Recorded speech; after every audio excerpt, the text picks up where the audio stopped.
রাসলীলা, যে লীলা শ্রীকৃষ্ণ ব্রজগোপীদের সাথে করেছিলেন। এটি এমন একটি বিষয় যা নিয়ে নানাজনের নানা মত। কেউ বলেন এই রাসলীলা ছিল শ্রীকৃষ্ণের সাথে ব্রজগোপীদের এক আধ্যাত্মিক নৃত্য, আবার কেউ বলেন এটি ছিল ভগবান কৃষ্ণের সহিত ব্রজগোপীদের এক অশ্লীল নৃত্য। এর আসল রহস্য কী বা এর প্রকৃত সত্য? আজ এই ভিডিওতে সে সম্পর্কিতই কয়েকটি প্রশ্নের উত্তর খুঁজে বের করার চেষ্টা করব। 1. কবে, কোথায় এবং কখন এই রাসলীলা হয়েছিল? 2. কীরকম ছিল এই রাসলীলা? 3. এই গোপীরা কারা? এদের প্রকৃত পরিচয় কী? 4. শ্রীকৃষ্ণ কেন গোপীদের সাথে এই লীলা করেছিলেন? 5. রাসলীলা কি সত্যি ব্রজগোপীদের সাথে শ্রীকৃষ্ণের এক অশ্লীল নৃত্য ছিল? চ্যাপ্টার 1-এ আমরা প্রথম 4টি প্রশ্নের উত্তর খুঁজে বের করার চেষ্টা করব এবং 5 নং প্রশ্নের উত্তর চ্যাপ্টার 2-তে অর্থাৎ এর পরের ভিডিওতে অনুসন্ধান করব। ভিডিওটি ভালো লাগলে চ্যানেলটিকে সাবস্ক্রাইব করে আমার পাশে থাকবেন, কারণ এ ধরনের কন্টেন্ট তৈরির ক্ষেত্রে আপনাদের সহযোগিতা একান্তই কাম্য। তাহলে চলুন শুরু করা যাক। ঘটনাটি ছিল দাপর যুগে শারদ পূর্ণিমার এক অলৌকিক রাত্রির। বৃন্দাবনে চন্দ্রদেব সেদিন তার সৌন্দর্য ও মাধুর্যের উচ্চ শিখরে বিরাজ করছিলেন। মল্লিকা, মালতী, যুথি প্রভৃতি শরৎকালীন ফুলের দিব্য সৌরভে আকাশ বাতাস মুখরিত হয়ে উঠেছিল। ভগবান শ্রীকৃষ্ণ অচিন্ত মহাশক্তি যোগমায়ার সাহায্যে রাসলীলার সংকল্প করলেন। সমগ্র কাননভূমি চন্দ্রদেবের মধুমাখানো কোমল কিরণে প্লাবিত হয়ে গেল। রস বিস্তারের এইরকম দিব্য অনুকূল পরিবেশ দেখে শ্রীকৃষ্ণ তার বাঁশিতে মৃদুমধুর তান তুললেন। সে সময় গোপীদের মধ্যে কেউ রান্না করছিলেন, কেউ গোদহন করছিলেন, কেউ বা উনুনে দুধ চাপিয়েছিলেন, কেউ খাদ্য পরিবেশন করছিলেন, কেউ তাদের সন্তানদের দুগ্ধ পান করাচ্ছিলেন, কেউ চোখে কাজল পরছিলেন। শ্রীকৃষ্ণের বাঁশি শোনা মাত্রই যে যা কাজ করছিলেন সব কাজ ফেলে রেখেই ছুটলেন বংশীধারীর উদ্দেশ্যে।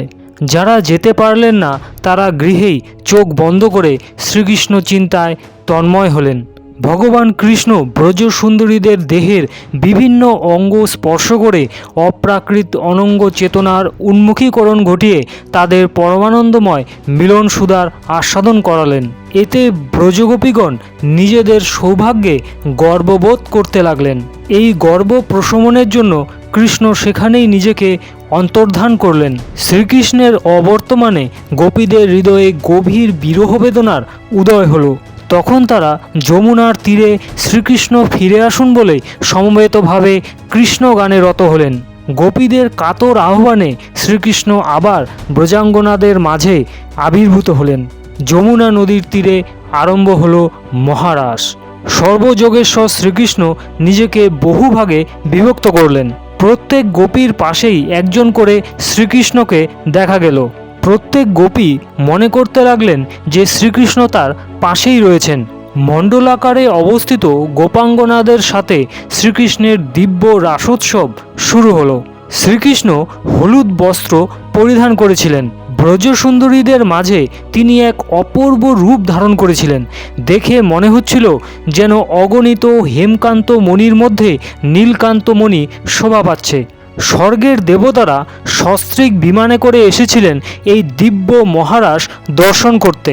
শ্যামের সঙ্গে গোপীগণ নৃত্য গীতে এমনভাবে রত ছিলেন যেমন পুঞ্জ পুঞ্জ কৃষ্ণবর্ণের মেঘের গায়ে তড়িৎ শিখার দীপ্তি তার সৌন্দর্য বিস্তার করে। স্বর্গ থেকে শুরু হলো পুষ্পবৃষ্টি। শ্রীকৃষ্ণের সংস্পর্শ লাভে গোপীদের আনন্দের আর সীমা ছিল না। সারা রাতব্যাপী চলল এই মহারাস উৎসব। ভোরে গোপীরা যে যার গৃহে ফিরে গেলেন। এই ছিল রাস উৎসবের প্রকৃতি। এখন প্রশ্ন হলো, এই গোপীরা আসলে কারা? এদের প্রকৃত পরিচয় কী? এই প্রশ্নের উত্তরে প্রথমেই জানতে হবে যে গোপী কথার অর্থ কী।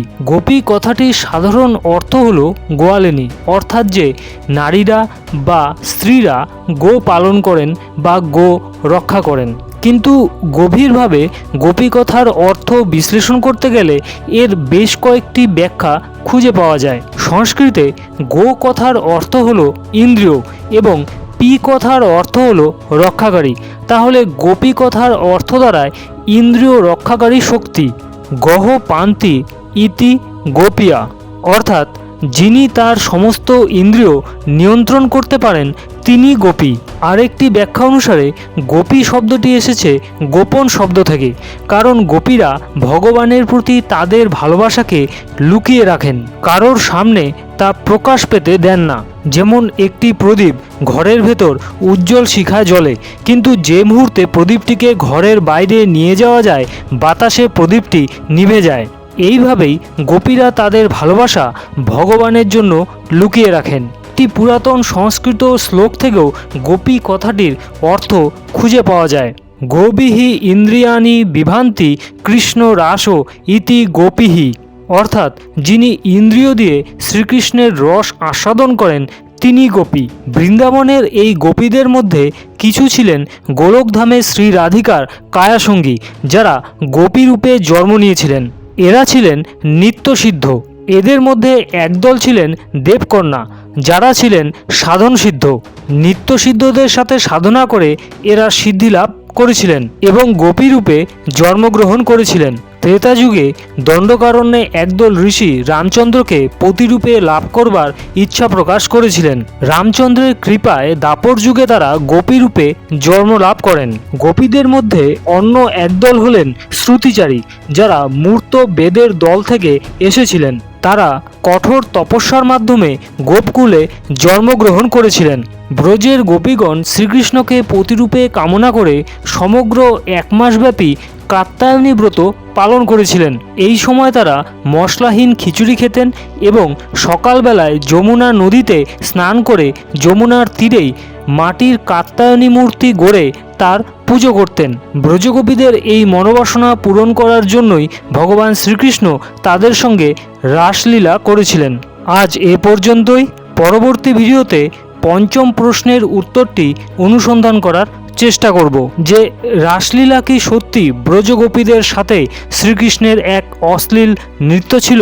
ততক্ষণ সঙ্গে থাকুন আর দেখতে থাকুন গল্প পুরাণ।